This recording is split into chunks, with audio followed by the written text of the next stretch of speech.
los hipolipemiantes, el tratamiento de las dislipemias y del metabolismo.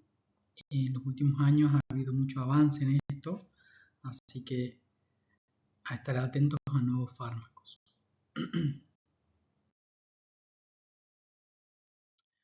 Uno sabe que la mortalidad, de acuerdo a distintas cosas que uno vaya viendo, puede aumentar según los factores de riesgo que tengamos. Por supuesto que la glucosa y el diagnóstico de diabetes incrementan tanto la mortalidad vascular o cardiovascular, la mortalidad por cáncer, incluso la mortalidad que no se da por cáncer ni por enfermedades cardiovasculares, por el efecto proinflamatorio que tiene la glucosa y la diabetes. Lo mismo ocurre con el tabaquismo. Quienes nunca han fumado o han dejado de fumar muy jóvenes, fíjense el riesgo de contraer una enfermedad establecida cardiovascular o muerte relacionado al tabaco es normal, es igual o equiparable a la población general. Eso se da hasta los 34 años. A partir de ahí, el riesgo empieza a incrementarse y por supuesto que los que se mantienen activamente fumando y tienen más de 60 años tienen más riesgos de tener una muerte relacionada al tabaco que el resto de la población. Lo mismo pasa con la inflamación crónica. A veces sucede que el paciente no fuma, que el paciente no tiene diabetes. Sin embargo, existen distintos mecanismos por los cuales el paciente puede estar inflamado. Fíjense, esto es la proteína C reactiva de alta sensibilidad, y a medida que voy teniendo cifras de proteína C reactiva más alta, el riesgo de tener un evento cardiovascular va aumentando.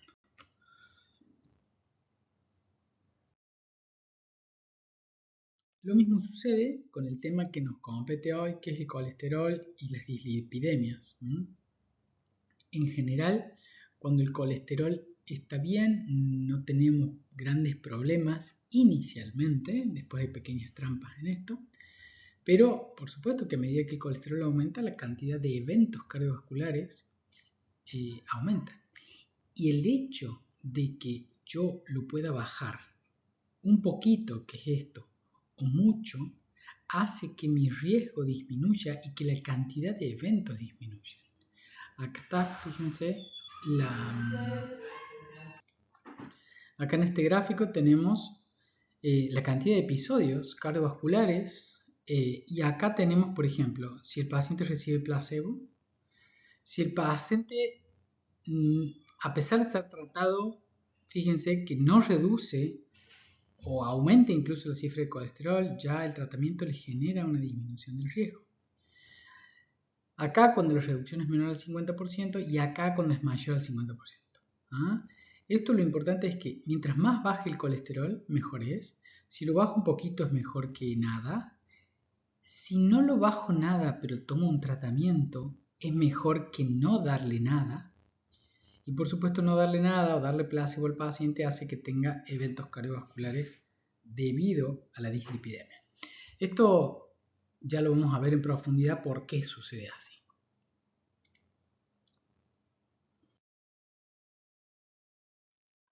La enfermedad cardiovascular aterosclerótica puede darse en el corazón, en el cerebro, en los miembros inferiores o en realidad en cualquier órgano, porque los órganos están irrigados por arterias y son las arterias las que se enferman, ¿sí? A su vez, los lípidos son compuestos insolubles en agua y también en la sangre, se transportan por lipoproteínas. Todas estas lipoproteínas las conocemos, son la LDL, la IDL, la VLDL. Actualmente hay mucho interés en esta lipoproteína que se llama LPA.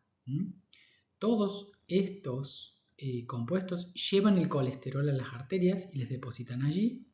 Y, por supuesto, todas estas proteínas tienen ApoB100, que es una proteína aterogénica, que hace que el colesterol se deposite en las arterias y eso genera inflamación en las arterias. Esto es un paciente que no tiene nada. A partir de los 20 años empezamos a desarrollar esto. Fíjense, acá hay un depósito, sí.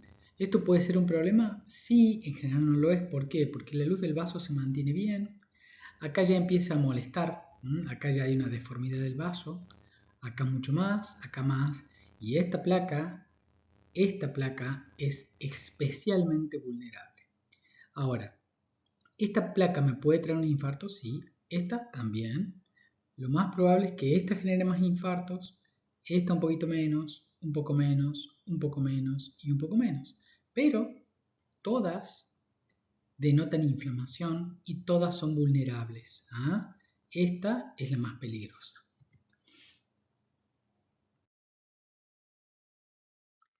Estos lípidos, habíamos hablado de las LDL, las IDL, las VLDL y la LPA, que son proteínas aterogénicas. La HDL es la antiaterogénica, la que nos protege, la que lleva al revés, hace el camino inverso, extrae el colesterol de las arterias y lo lleva al hígado. Y después tenemos los triglicéridos. Los triglicéridos son compuestos que tienen menos potencial aterogénico que el LDL, pero que también es un factor de riesgo.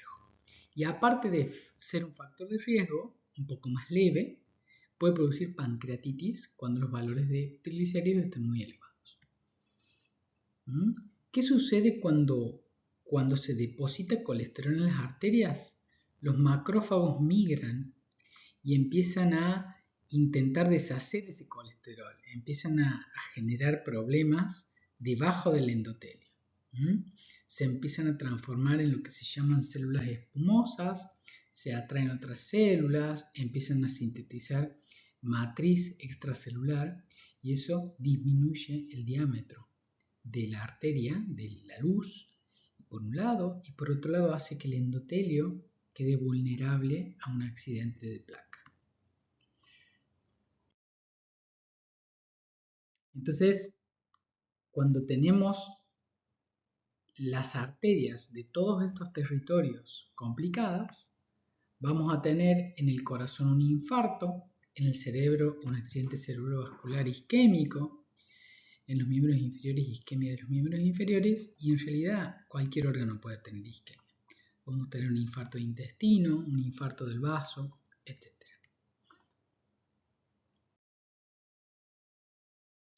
Las lipoproteínas, que es lo que nos interesa acá, son ensambles macromoleculares que incluyen colesterol libre, esterificado, triglicéridos y fosfolípidos.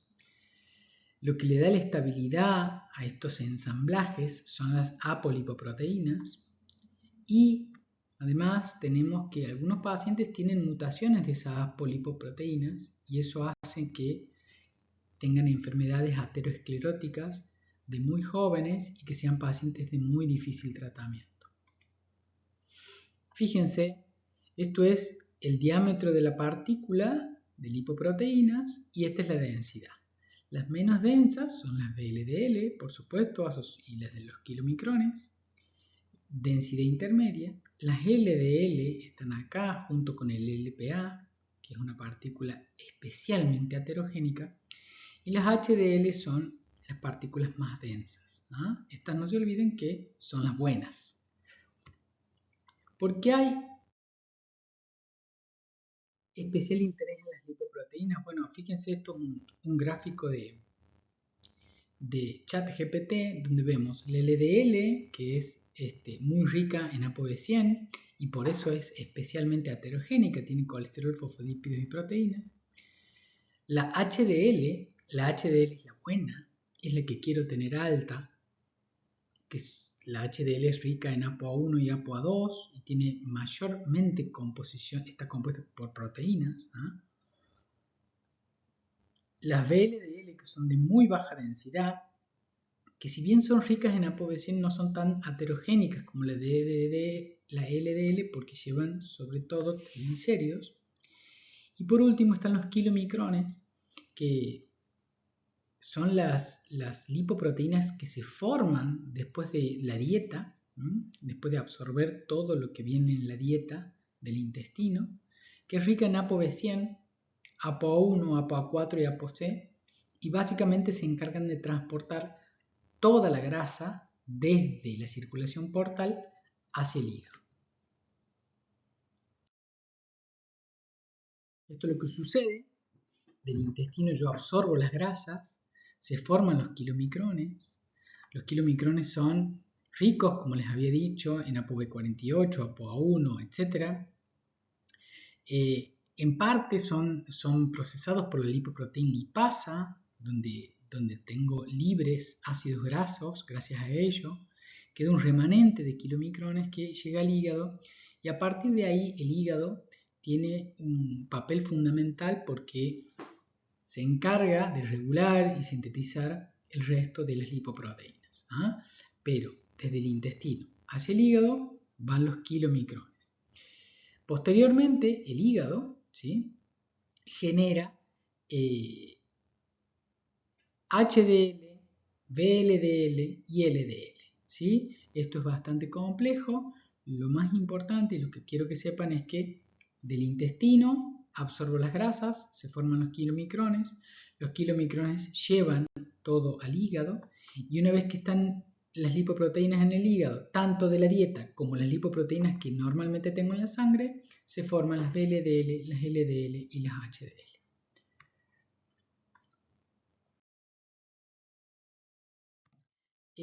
Todos estos lo pueden encontrar en cualquier lado, son factores de riesgo para enfermedad cardiovascular, la edad, varones más de 45, mujeres más de 55, si tengo antecedentes familiares de enfermedad prematura cardiovascular, si soy fumador actual, si hay hipertensión arterial, sobre todo no controlada, si tengo una HDL baja y la obesidad. Por supuesto que la diabetes también. Estos son los niveles deseados y de riesgo de todas las lipoproteínas. Para rescatar la HDL menos de 40 se considera baja y por lo tanto uno desearía que esté siempre más alta porque es la buena, y más de 60 es deseable y se considera un valor alto. Si tengo 100, mejor. Si tengo 200, mejor de HDL. La LDL todo lo contrario. Quisiera tenerla en el valor más bajo que se pueda. Menos de 70 es lo óptimo para pacientes de alto riesgo, menos de 100 es deseable, hasta 130 está un poco por encima de lo deseable, hasta 160 es el límite alto, hasta 190 se considera alto y más de 190 muy alto. Y los triglicéridos, menos de 150 normal y a partir de ahí para arriba alto. Cuando supero los 500 denomino que es muy alto porque existe riesgo de pancreatitis espontánea.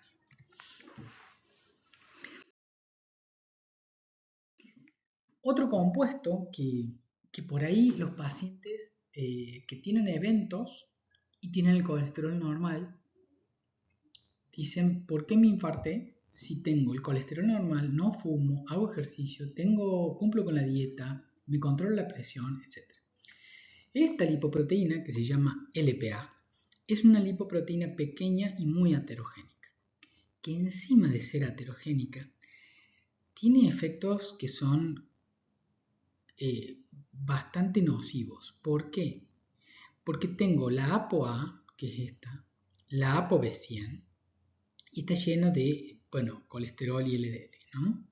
Pero una proteína que genera tres efectos principalmente y por eso los pacientes a veces, a pesar de tener todo en orden, el checklist básico lo tienen bien, tienen el LPA alto. ¿Por qué? Porque tengo efectos proaterogénicos, que aumenta la producción de células espumosas, la proliferación de las células musculares lisas y la producción de células de adhesión. Gracias a la ApoB100 sabemos que esta lipoproteína es muy heterogénica, pero esta ApoA, que está especialmente cambiada en la LPA, genera dos cosas: efectos protrombóticos y proinflamatorios. Proinflamatorios porque aumenta todo esto, que son mediadores proinflamatorios bastante nocivos, y además tiene efectos protrombóticos porque aumenta la vía del factor tisular y eso aumenta la cascada de la coagulación o favorece la cascada de la coagulación. Aumenta la activación de plaquetas y eso hace que una placa vulnerable se vuelva un infarto y disminuye la activación del plasminógeno, que es un elemento protector. Entonces la LPA es una proteína mala y muchas veces es la culpable de que, a pesar de que un paciente tenga todo en orden, tenga riesgo alto.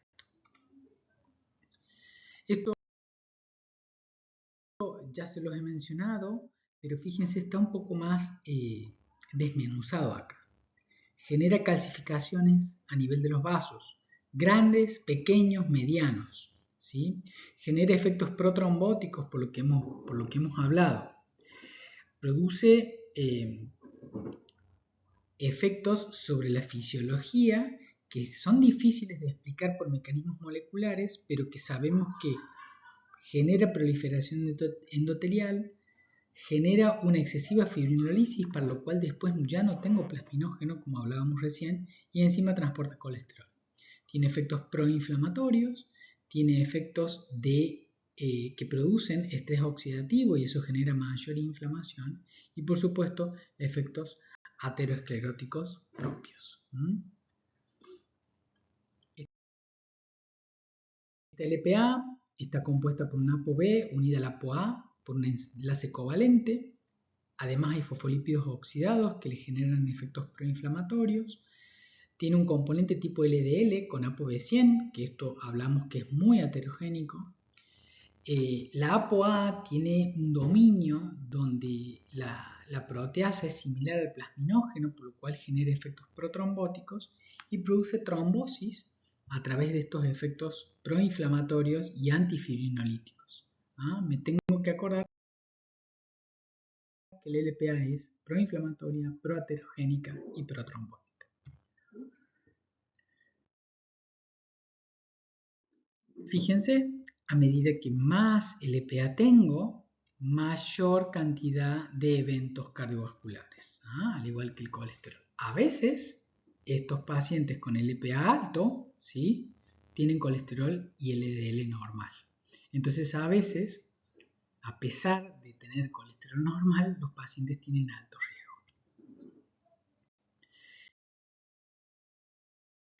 Y el tratamiento médico de las dislipemias es bastante difícil de explicar a veces. ¿Por qué? Porque uno lo que quisiera es normalizar los lípidos numéricamente, pero eso a veces no se traslada a una disminución de los eventos. Entonces vamos a tener dos tipos de tratamiento médico. Uno para disminuir los eventos cardiovasculares, que es lo que realmente uno quiere, y otro para normalizar los lípidos. Si bien creo que a menor colesterol mejor, a menor triglicéridos mejor, y eso es razonable, hay fármacos que tienen efectos adicionales que me ayudan a disminuir los eventos cardiovasculares.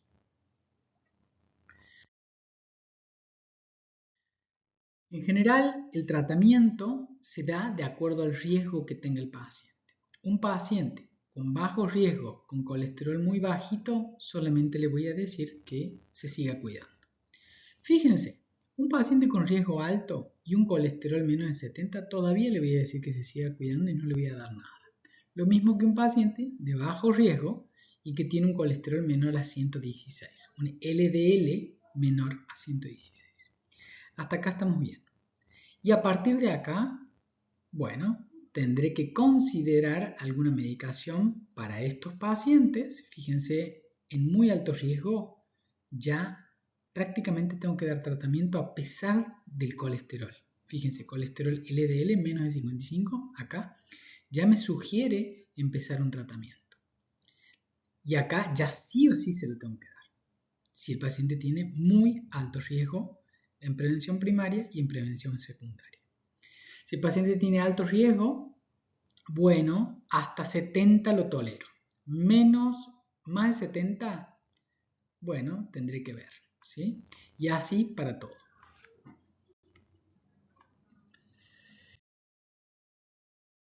Estos son los fármacos. Después de esta introducción que ha sido larga, estos son los fármacos hipolipemiantes que vamos a ver. Las más populares, las más importantes son las estatinas.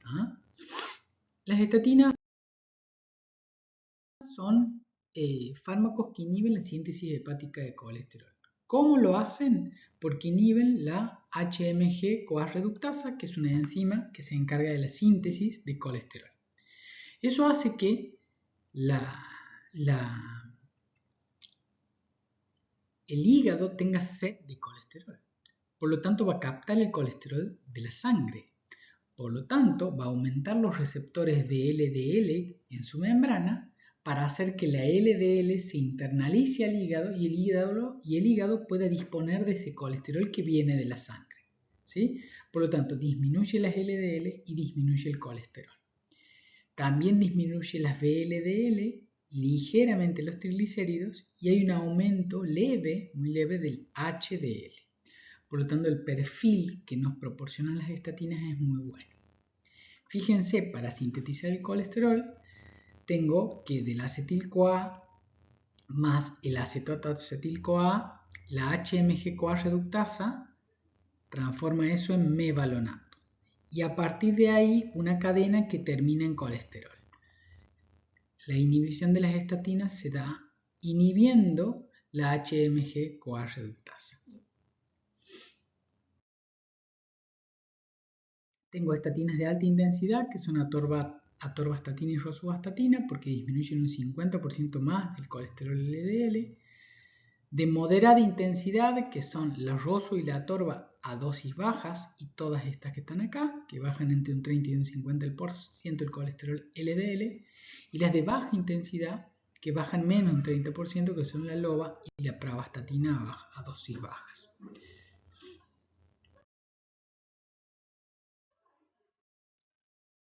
Y esto ya se los dije antes, mientras más bajo el colesterol, mejor. ¿Por qué? Porque menor colesterol, menos eventos, pacientes más enfermos, mayor es el beneficio y siempre es mejor en prevención secundaria que en primaria porque así está demostrado, ¿sí? La LDL baja mucho, la ApoB baja, la LDL, bueno, esto es lo mismo, es un error en el gráfico, los triglicéridos están bajan los triglicéridos, la HDL aumenta un poquitito y la LPA no sufre cambios. Fíjense que las estatinas no tratan la LPA.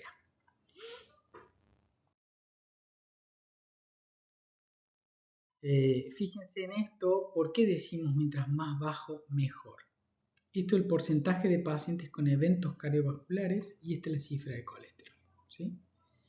Y en todos estos son trabajos que han intentado demostrar que han probado que bajando el colesterol nos iba bien. ¿Ah?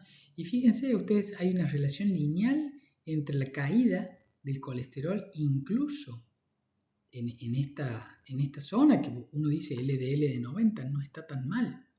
Si tengo 90 y tengo 80, es mejor 80, ¿sí? Porque el porcentaje de eventos disminuye.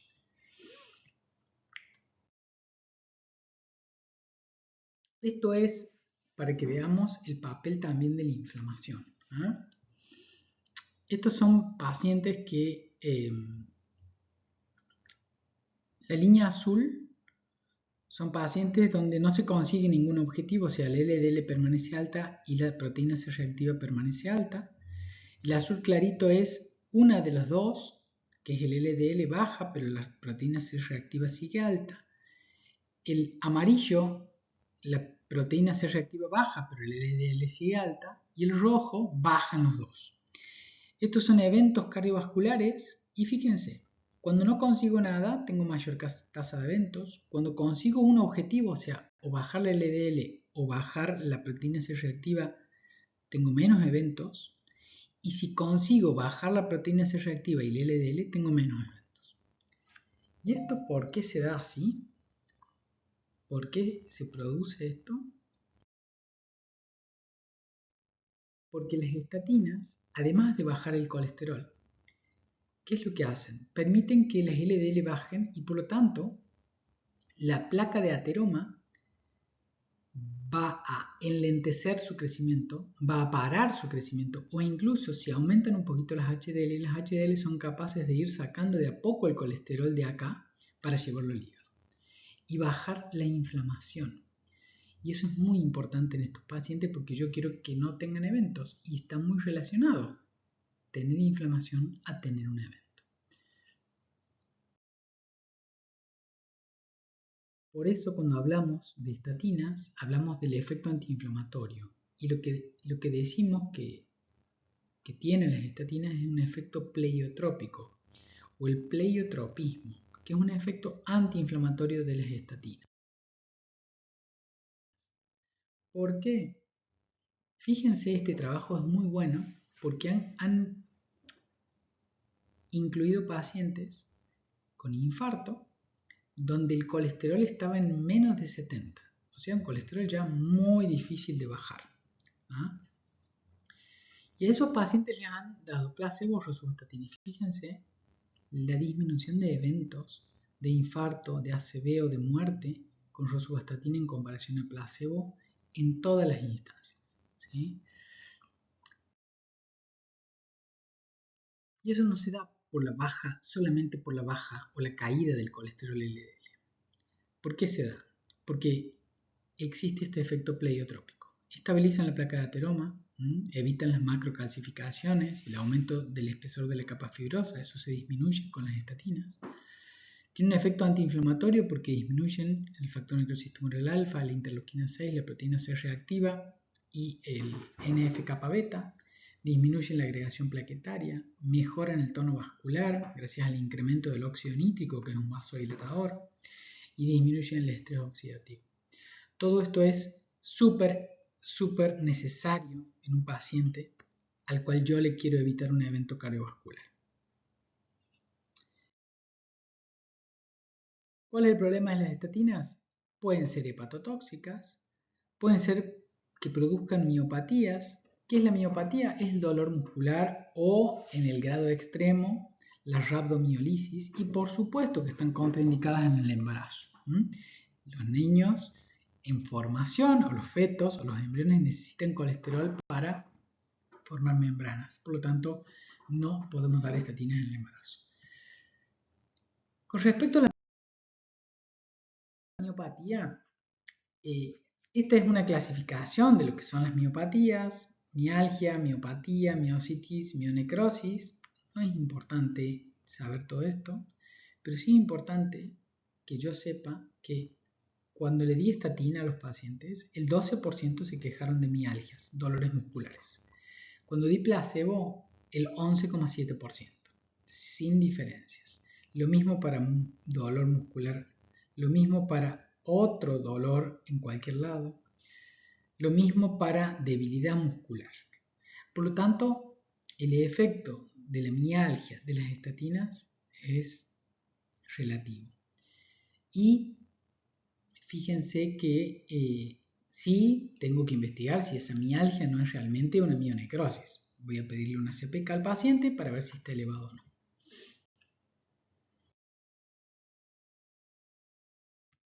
Tenemos las resinas como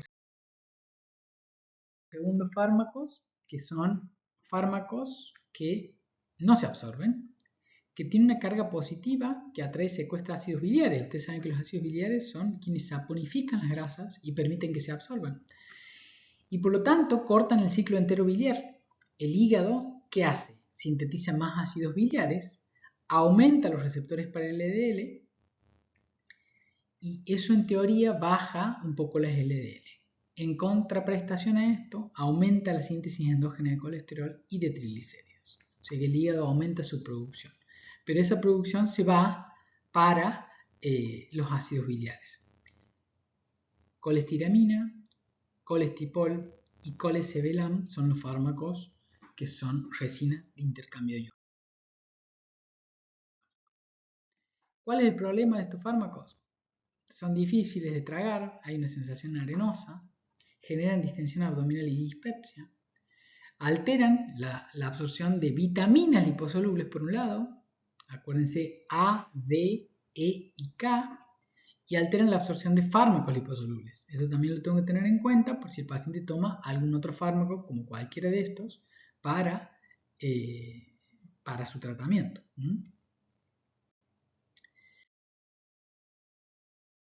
Por último, dentro de esta primera fila tenemos el ácido nicotínico. El ácido nicotínico es un fármaco que tiene muchos efectos beneficiosos. El problema es la tolerancia.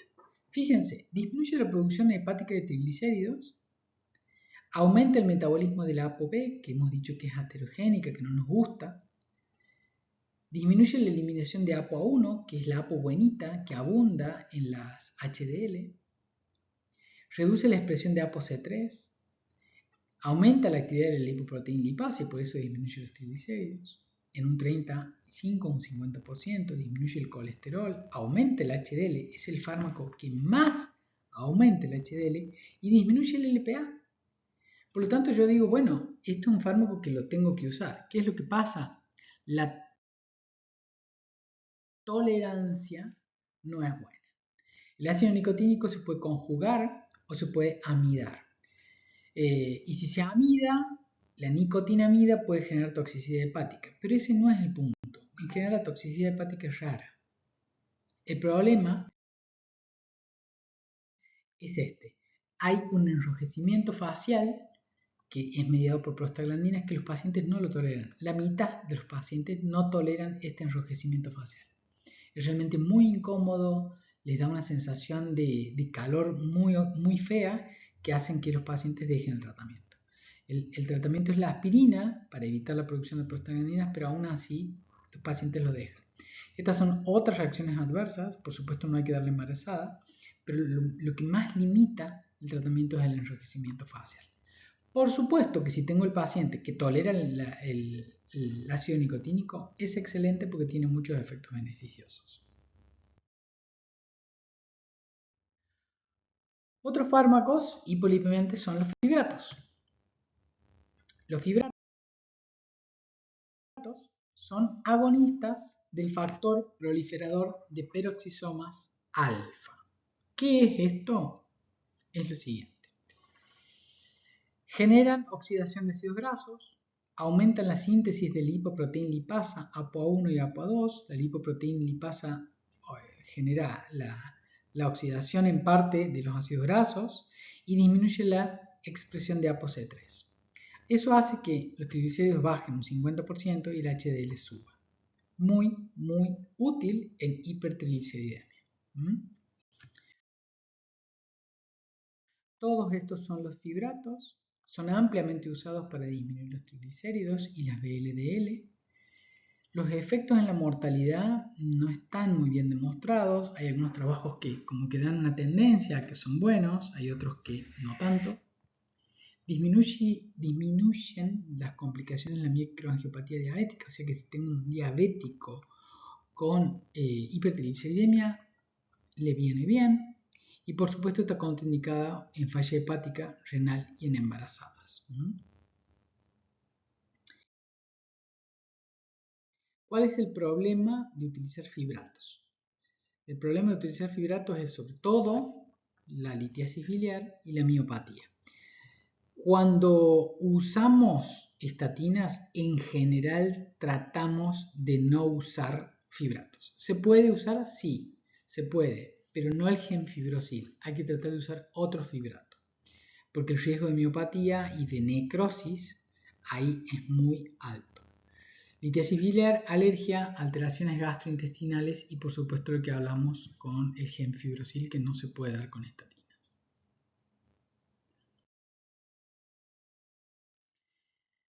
Otro fármaco importante es el ezetimibe. ¿Qué es el ezetimibe? Inhibe el transportador de colesterol NPC1L1, que es un transportador que está en el intestino y que transporta el colesterol desde la luz del intestino a la sangre. Eso hace que bajen un 20% las LDL. ¿Qué es lo bueno del ezetimibe? Que es seguro, muy seguro, porque no tiene reacciones adversas casi, y no, por supuesto, no lo podemos dar en embarazada. ¿Para quién? Para pacientes que no toleren las estatinas. O cuando yo tengo un paciente que con estatinas no logro que tenga el colesterol más bajo, lo puedo asociar sin problemas. Entonces, hasta acá la única grupo de fármacos que teníamos con evidencia para bajar la mortalidad son las estatinas. El resto de fármacos bajan el colesterol, bajan los triglicéridos, pero no tienen efectos claramente demostrados sobre la mortalidad. Eso era hasta hace poco que empezamos a tener nuevos fármacos.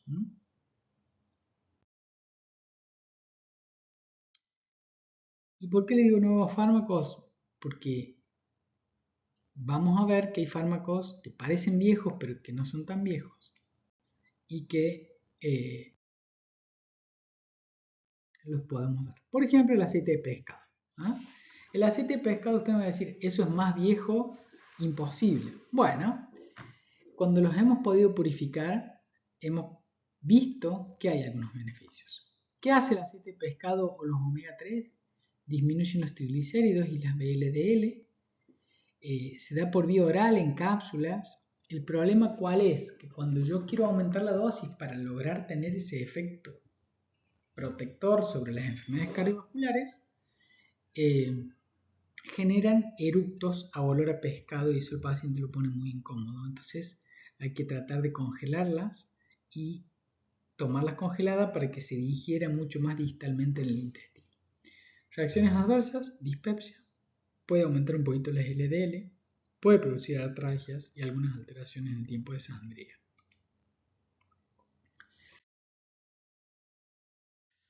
Hay dos grandes componentes del aceite de pescado, el EPA y el DHA, que son ácidos grasos omega 3 que tienen cadena larga, pero que cambian su estructura, su metabolismo y los efectos biológicos. ¿Por qué les digo esto? Porque el EPA es un modulador inflamatorio, genera resolvinas de serie E, tienen efectos clínicos que son destacados, reduciendo los triglicéridos, generando un efecto antiinflamatorio y hay una reducción de eventos cuando usamos el EPA puro.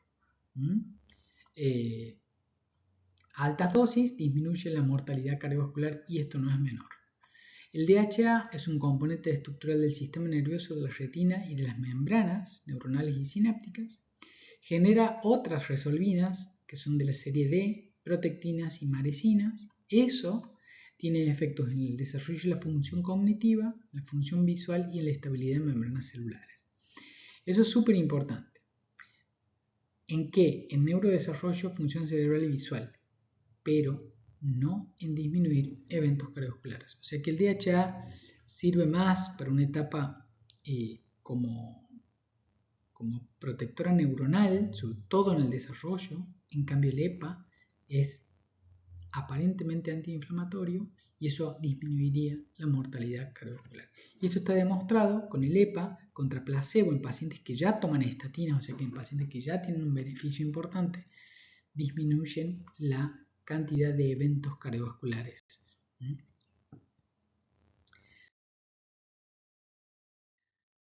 Otro grupo son los inhibidores de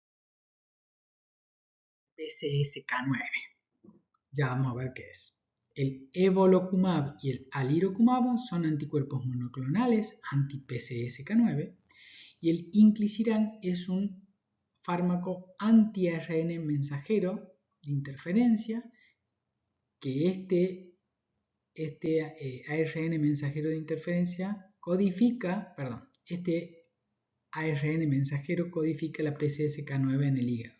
Lo que hacemos con el inclisiran es que es un fármaco anti ese ARN mensajero puntual.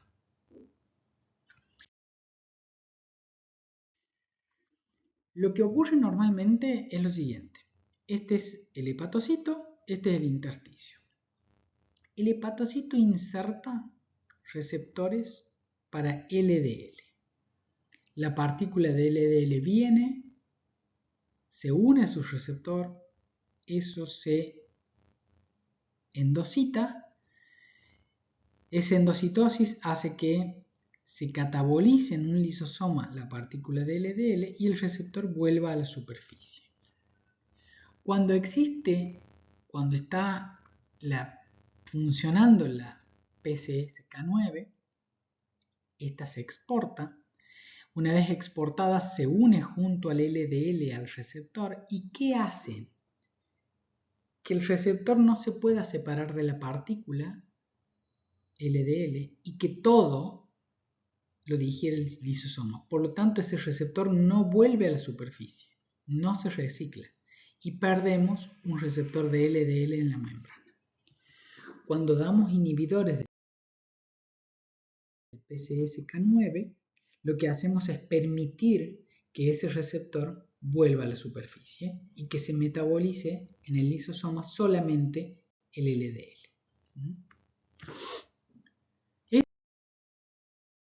Eso con estatinas ha demostrado tener beneficios a nivel cardiovascular.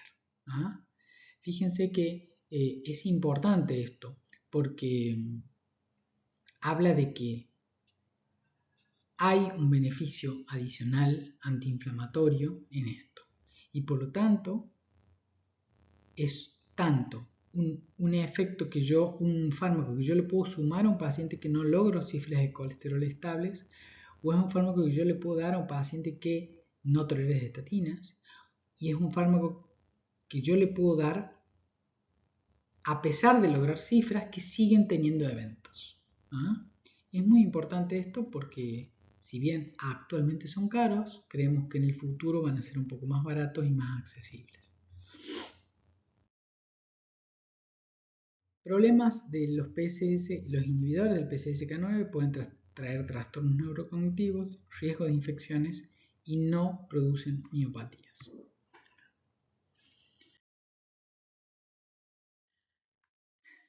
Otro fármaco es la lomitapida, que inhibe el MTP, que es quien participa en la formación de los VLDL, disminuye la LDL, la ApoB y el colesterol total, y puede producir hígado graso, puede ser hepatotóxico y reacciones adversas gastrointestinales. Todavía no está siendo ampliamente usado. Lo mismo que el mipomersen, que es un inhibidor antisentido de la síntesis de ApoB100, tiene una vida media muy larga y produce reacciones adversas locales, puede producir un síndrome gripal y también es hepatotóxico. Otros fármacos que son muy importantes. ¿Y por qué les digo esto? Porque también tienen evidencia algunos con la cantidad de eventos. Algunos, no todos. ¿Por qué es importante el ácido bempedoico? ¿Reduce eventos? No. Pero es importante porque puedo reemplazar a las estatinas con esto. Es un profármaco que se activa por la acetil-CoA sintetasa, que no está en el músculo esquelético y por eso no da miopatías. Se da por vía oral, se metaboliza por glucurono conjugación. ¿Y cómo actúa? Fíjense, ¿cómo actúa el ácido bempedoico? Inhibe un paso antes, ¿sí?, la síntesis de colesterol a través de la vía normal. O sea que es muy similar a las estatinas, pero con la ventaja de que no produce miopatía. ¿Cuál es el problema? Bueno, el problema del ácido bempedoico es que no tiene tanta evidencia como las estatinas en reducir eventos.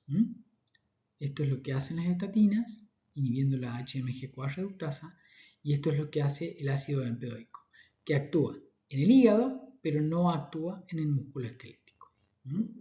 O sea que si un paciente está con estatinas y se queja de que le duele el músculo y yo ya cambié de estatina, rosuvastatina por atorva por pravastatina y sigue doliéndole el músculo, ¿sí?, yo le puedo dar ácido bempedoico que tiene un mecanismo de acción muy parecido, pero no actúa en el músculo, sabiendo que el beneficio en cuanto a eventos cardiovasculares es mucho menor. Otros fármacos. El volanesorsen.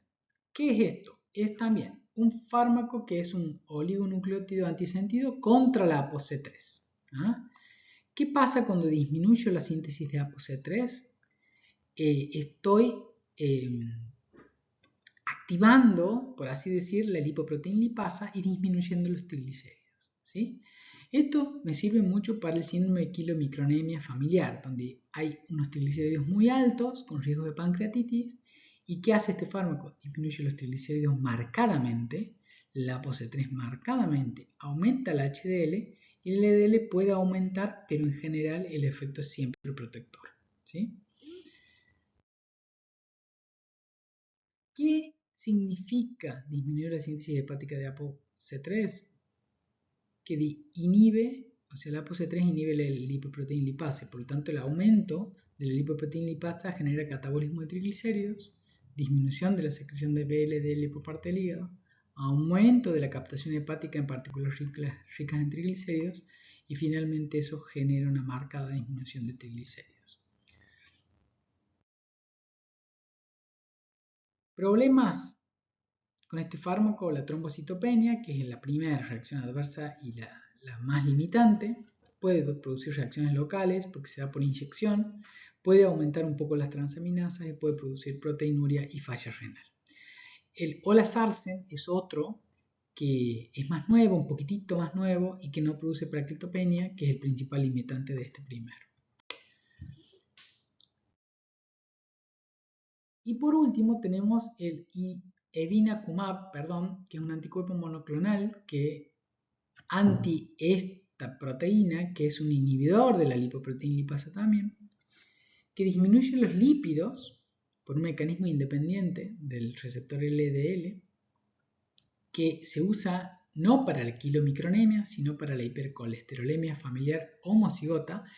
El homocigota es un caso bastante grave porque son pacientes que de muy pequeños, de adolescentes, empiezan a tener cifras muy altas de colesterol LDL y que tienen eventos cardiovasculares tempranos. 15, 20, 22 años empiezan a tener infartos, accidentes cerebrovasculares. Y bueno, es muy difícil el tratamiento. Reduce los triglicéridos en forma significativa y se da en infusión endovenosa cada 4 semanas, además de disminuir las LDL, ¿no? Fíjense las diferencias entre el volanesorsen y el evinacumab. Uno actúa sobre la ApoC3 y el otro sobre esta proteína. Los dos, uno es un oligonucleótido antisentido anti-ApoC3, este es un anticuerpo monoclonal anti esta proteína, hace que disminuya la ApoC3 y los triglicéridos, inhibe la inhibición de la lipoproteína lipasa, lo que disminuye los triglicéridos, pero además disminuye las LDL y por lo tanto es útil el evinacumab en la hipercolesterolemia familiar homocigota. En cambio, el volanesorsen es eficaz en la quilomicronemia, produce trombocitopenia y se da por vía subcutánea, se da por vía endovenosa. Son pequeñas diferencias entre estos dos fármacos nuevos, solamente para que lo sepan. ¿Qué hacemos con un paciente con hipertrigliceridemia? Evitar causas, dar instrucciones sobre el estilo de vida, dar fármacos, que son estos, y las terapias dirigidas.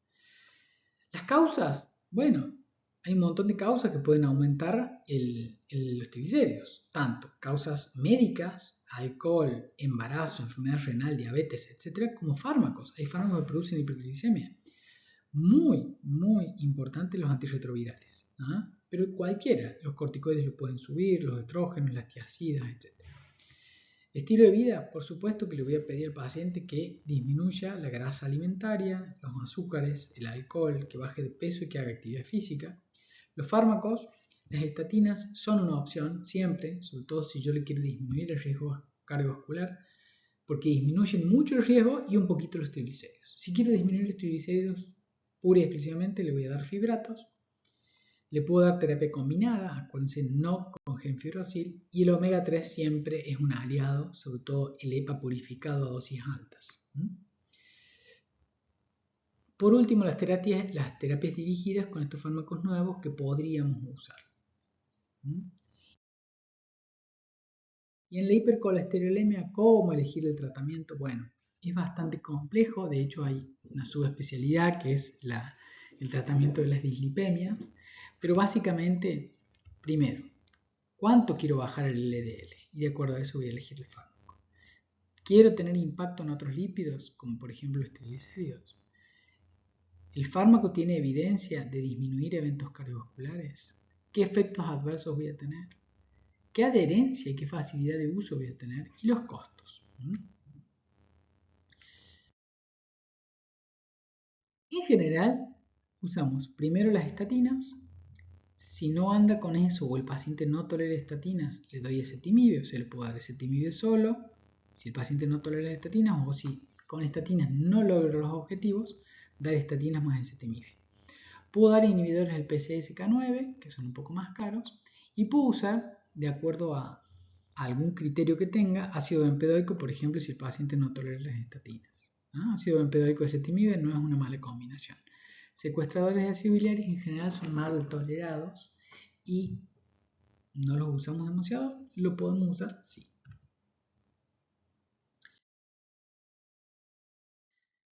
En prevención primaria, cuando el paciente no ha tenido nunca un infarto ni nada, voy a usar estatinas con una meta en general menor a 100 y menor a 70 si el paciente es de alto riesgo, y voy a escalar de acuerdo a la dosis. Le puedo agregar ezetimibe y le puedo agregar un tercer fármaco como el bempedoico.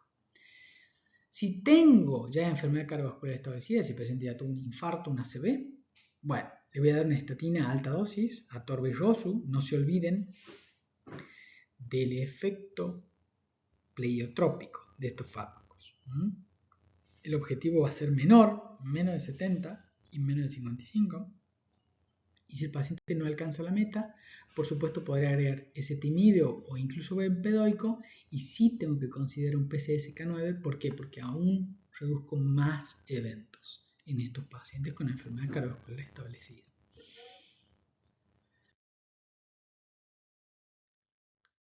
Un párrafo aparte siempre son la intolerancia a las estatinas. ¿Por qué? Porque el paciente se queja, me duele. Y vos lo evaluás y le pedís laboratorio y está todo bien, pero el paciente le duele. Entonces, ¿qué vamos a hacer? Bueno, primero rotar una estatina por otra. Si tengo atorva, pasa la rosu. Si tengo rosu, pasa la atorva. Si no tolero ninguna de las dos, que son las de mayor intensidad, puedo pasar a paravastatina, lovastatina, etc. Si no funciona, baja la dosis. Si no funciona, alternar días. Tomar lunes, miércoles y viernes, no todos los días. Acuérdense que estos fármacos se dan una vez al día. Si no anda, bueno, le daré 1 o 2 veces por semana. Y si eso no funciona, bueno, tendré que resignar la caída de eventos, o sea, resignar el efecto protector de las estatinas y darle algo que no sea una estatina, ezetimibe, ácido bempedoico. Y si con eso no disminuye o si el paciente tiene riesgo de tener un evento, pasaré a los inhibidores de la PCSK9, que son caros. Hoy, el día de mañana veremos, esperemos que baje. Esto es cuánto disminuyen. Fíjense, está en inglés, sepan disculpar, pero cuánto disminuyen el colesterol, los distintos fármacos y las combinaciones. En intensidad moderada de estatinas, un 30%, alta intensidad 50%, el ezetimibe 20%, ácido bempedoico 23%. Fíjense, esta es una muy buena combinación, ezetimibe más ácido bempedoico para los intolerantes a las estatinas, 38%. Y aquí empiezan las combinaciones, estatina más ezetimibe, estatina más bempedoico, estatina más los dos, PCSK9, PCSK9 más ezetimibe, PCSK9 más ezetimibe más bempedoico, estatina de alta intensidad más PCSK9, y aquí está la combinación de todo que puedo reducir en promedio hasta un 86%.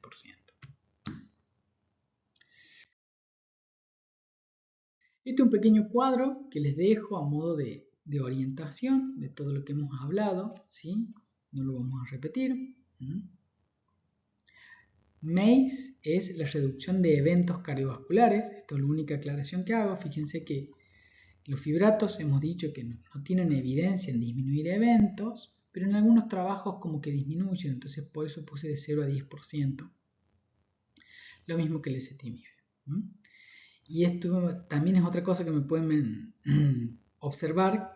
Si doy baja o moderada de intensidad, disminuye un 22%, y si doy alta intensidad un 15%. No, es un 15% más agregado a este 22%. ¿Sí?